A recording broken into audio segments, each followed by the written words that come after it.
forget to subscribe my channel Hang Duk Mana. Sas.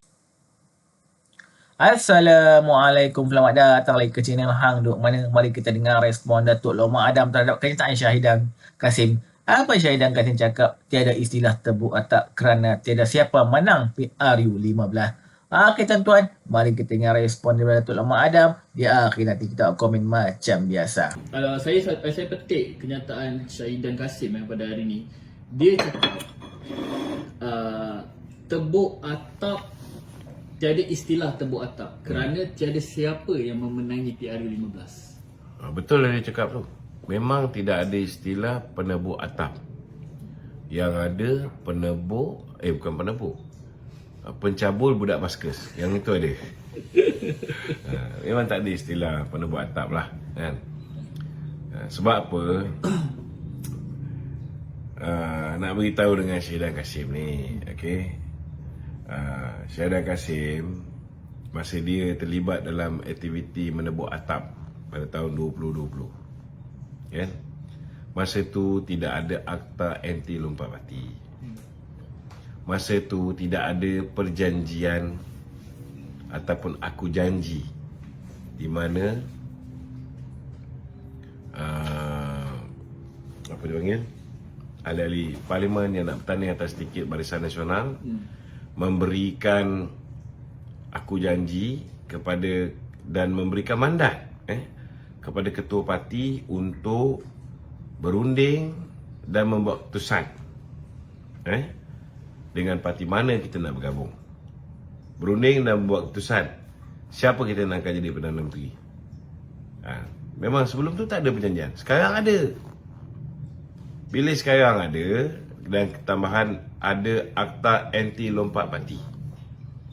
Dalam akta anti lompat parti, keputusan nak bergabung ini dia perlu dibuat secara en bloc. SD individu dah tak laku. Jadi sebenarnya kalau nak dicakap tidak ada istilah menebuk atap, betul. Memang tak ada lagi istilah menebuk atap. Sebab atap itu sudah tidak boleh ditebuk. Kena faham Hari ni saya nak beritahu, kalau pula tiba-tiba ahli parlimen BN ni gila babi ke apa benda ke, dan mereka ni menyokonglah kerajaan Perikatan Nasional untuk menjatuhkan Perdana Menteri, dia boleh buat. Dia boleh buat. Dan saya cabar kalau mereka ni betul-betul ni tolong beritahu dengan manusia-manusia yang hari ni beritahu dengan kamu bahawa kerajaan akan bertukar. Memang boleh tukar. Dia bukan boleh tukar Perdana Menteri tau. Memang boleh jatuhkan Perdana Menteri. Saya cabar hari ni kalau betul mereka ni ada enough number atau cukup jumlah, kan? Saya cabar hari ni 112 ke 113 orang yang mereka ada ni buat sidang media, panggil semua 112 orang ini, seorang-seorang beritahu bahawa saya tidak menyokong Datuk Seri Anwar Ibrahim sebagai Perdana Menteri. Kalau ada 112 orang yang buat PC dan menyatakan mereka tidak menyokong Datuk Seri Anwar Ibrahim sebagai Perdana Menteri, secara moralnya Datuk Seri Anwar sudah hilang simple majority. Percaya cakap saya tuan-tuan. Dia orang tak boleh buat punya. Kalau dia orang boleh buat tuan-tuan, kalau dia orang betul ada 112 orang, tak payah tunggu sidang parlimen. Saudara, tak payah tunggu sidang parlimen. Mereka boleh panggil semua 112 orang ni duduk satu dewan ke, seorang-seorang cakap, saya dengan ini menyatakan saya tidak menyokong Datuk Seri Anwar sebagai Perdana Menteri. Cukup 112 orang tuan-tuan, morally Datuk Seri Anwar sudah hilang simple majority. Tapi dia orang takkan boleh buat sebab dia orang memang tak ada 112 orang. Tuan-tuan, Cara kedua yang diorang ada, 26 hari bulan ni, bila buka sidang parlimen, buat undi tak percaya ke atas Datuk Seri Anwar Ibrahim. Buatlah. Buat. Confirm tuan-tuan, diorang tak ada 112 orang yang akan menyokong undi tidak percaya. Okey. Worst case scenario, katalah 30 orang ni jatuh gila babi. Dia orang sokong untuk tidak menyokong Datuk Seri Anwar sebagai Perdana Menteri. Maka bila Datuk Seri Anwar hilang kelayakan sebagai Perdana Menteri ataupun dalam arti kata hilang sokongan majoriti, apa Datuk Seri Anwar boleh buat? Dia boleh menghadap ke Bawah-Duli Yang Maha Mulia Seri Paduka Baginda Yang Tuan Agong, memohon untuk membubarkan parlimen. Boleh. Boleh. Tapi boleh tak tuanku tolak? Boleh juga. Tuanku pun boleh tolak. Tuanku pun boleh tolak. Tapi tuan-tuan, kalau katalah geng-geng Perikatan Nasional ni nak namakan, tak kira lah Isyamuddin Tun Hussein ke, Hamzah Zainuddin ke, Din Tompok ke, sebagai calon Perdana Menteri yang baru, tuan-tuan, pertama sekali saya nak beritahu, tanpa sokongan daripada ketua parti UMNO ni, Perikatan Nasional tak boleh bentuk kerajaan. Kecuali kalau tiba-tiba Datuk Seri Anwar pula jadi gila, dia sebagai ketua parti Pakatan Harapan memberikan sokongan kepada Muhyiddin ke, kepada Isyamuddin Tun Hussein ke sebagai Perdana Menteri. Barulah dia orang boleh bentuk kerajaan, tuan-tuan. Tapi kalau Perikatan Nasional yang ada 69 orang ni sekarang ni mengharapkan 30 orang daripada BN, dia tak boleh harapkan 10 orang atau 11 orang atau 15 orang.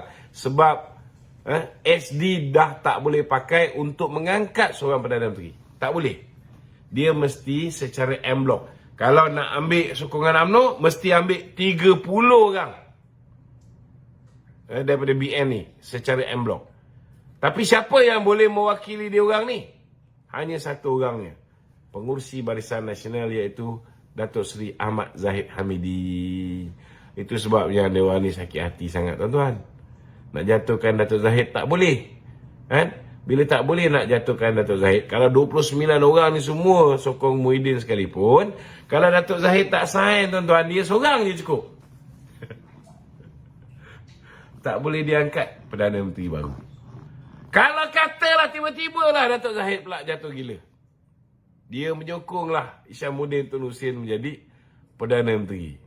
Tuan-tuan, worst case scenario, na'udzubillah min zalik, tiba-tiba dia sokong Isyamuddin, boleh tak diangkat Isyamuddin jadi Perdana Menteri, tuan-tuan? Dia hanya boleh kalau dengan izin daripada Kebawah-Duli Yang Maha Mulia Seri Paduka Baginda Yang di-Pertuan Agong. Dan kita pun tahu, tuan-tuan, Yang di-Pertuan Agong telah pun mengulas ketika membahaskan titah ucapan diraja. Baginda kata di zaman pemerintahan Beta ada 4 Perdana Menteri: Mahathir, Muhyiddin, Ismail Sabri dan sekarang Datuk Seri Anwar Ibrahim. Beta berharap tidak ada lagi Perdana Menteri yang baru sehinggalah Beta kembali ke negeri Pahang. Maknanya, tuan-tuan, takkanlah Kebawah-Duli tuanku nak mengubah apa yang telah pun Baginda lafazkan. Nanti orang duk ingat dia kena bayar pula, dengan puak-puak ni. Baginda pula kita kenal sebagai orang yang sentiasa berhati-hati dalam membuat keputusan. Dia faham tentang denyut nadi rakyat. Baginda pun apa-apa keputusan besar nak buat mesti merujuk kepada majlis raja-raja. Majlis raja-raja hari ini majoritinya adalah merupakan insan yang telah menyokong Kebawah-Duli tuanku Sultan Iskandar, Sultan Ibrahim Ibni Almarhum Sultan Iskandar, Sultan Johor, sebagai Yang di-Pertuan Agong yang akan naik tahta pada 31 Januari ini. Takkanlah baginda raja-raja Melayu ni, tuan-tuan, nak benarkan keadaan yang stabil hari ini ada 2/3 majoriti, tiba-tiba nak kembali, nak angkat kerajaan yang hanya ada 112, 113, 114, 115, yang mana kalau ada 2-3 orang tak puas hati dengan Perdana Menteri itu melingkup, macam mana Muhyiddin melingkup, macam mana Ismail Sabri kena tekan dulu, kita suruh buat pilihan raya, ini tak akan berlaku. Kerana bila kita buat kerajaan hanya dengan simple majoriti, tidak ada kestabilan, tidak ada 2/3, saudara, pelabur akan lari daripada negara ni. Foreign direct investment akan jatuh balik, bursa saham Kuala Lumpur jatuh balik. Saudara, yang akan menjadi mangsa tidak lain tidak bukan ialah rakyat Malaysia. Raja mana tuan-tuan yang sayang rakyatnya akan membiarkan benda ni berlaku, tuan-tuan. Jadi percayalah cakap saya, cerita langkah Dubai ke, langkah coket ke, langkah apa ke, tuan-tuan masuk telinga kiri, keluar telinga kanan. Perlu dinoktahkan. Perlu dinoktahkan. Dan saya pun mengharap pihak PDRM segera menggunakan SOSMA, tangkap puak-puak yang merosakkan, yang sebenarnya hakikatnya mensabotaj ekonomi negara, mensabotaj keamanan negara hari ini. Tak boleh kita biarkan dia orang ni berleluasa memfitnah, mencerita reka benda yang tak ada. Macam mana pula Hamzah Zainuddin, Susah Agung Bersatu kata tak ada, tidak ada nak menghadap tuanku yang 120 SD ni, tiba-tiba Raja Petra pula ada. Beberapa hari lepas tu pula dia mengaku pula sebenarnya list tu list palsu. Lepas tu ada pula baru list betul. Kalau korang percaya lagi tak tahulah. Maksudnya tu, maksudnya kalau mereka buat sidang media pun 114 ke berapa ni, untuk jatuhkan kerajaan saja, kan, bukan tukar Perdana Menteri. Untuk jatuhkan kerajaan, dia legitimate kalau dilakukan dalam parlimen. Tapi kalau 112 orang dah buat PC, maruah Perdana Menteri itu hilang. Moral Perdana Menteri itu dah hilang. Kalau seorang Perdana Menteri yang bertanggungjawab, kan, sama ada dia letak jawatan atau dia beritahu tuanku bubarkan. Tapi maksudnya kerajaan yang jatuh Perdana Menteri belum ditukar lagi sebab dia kena en bloc, betul tu?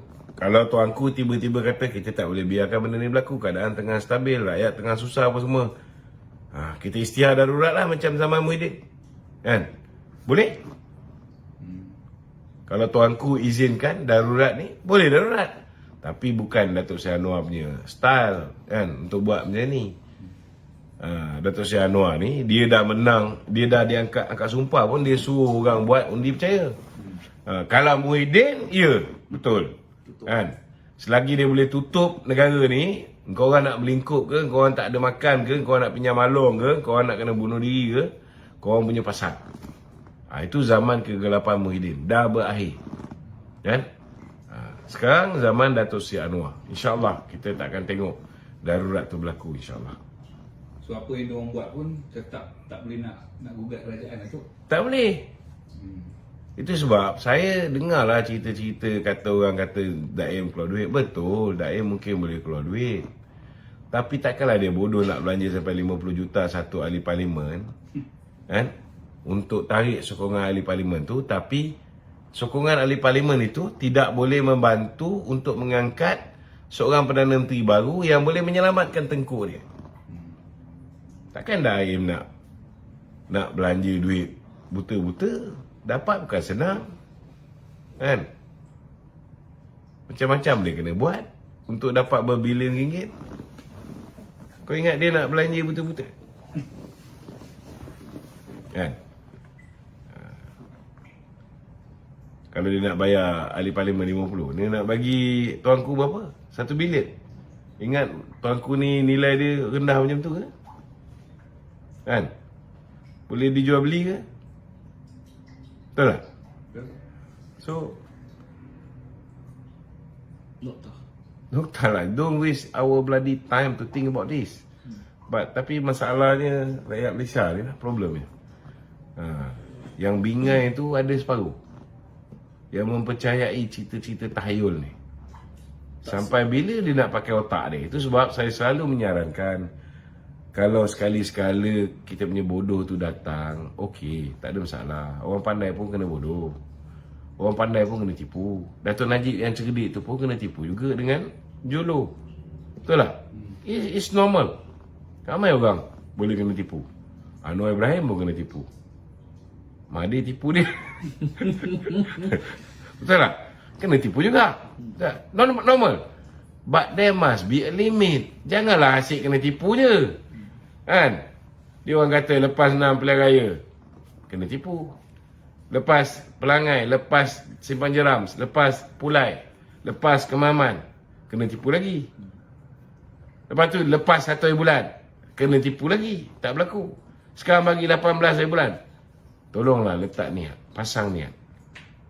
Sahaja aku tak mau kena tipu lagi oleh Raja Petra, oleh Papa Gomo, mulai 18 hari bulan ini kerana Allah Ta'ala. Cukuplah kebodohan. Sampai 18. Lepas 18 tu jadi orang cerdik. Jangan kena tipu lagi. Okey? Kena komen saya satu je lah. Kalau kita dengar cakap Raja Petra, hari tu dia cakap, kalau orang dengar yang terbaru lah, dekat video Raja Petra, dia kata hari tu dia tunjuk senarai tu. Pada yang apa, Excel ke keserut dia tu, hari ni kita tengok video terbaru dia cakap, oh itu ketipu saja, olok-olok saja. Senarai terbaru dia tak nak tunjuk pula. Macam-macam lah Raja Petra yang putar alam tu. Kita tambah itu semuanya, kau kerja apa pada Pek Mek Anwar Ibrahim. Assalamualaikum.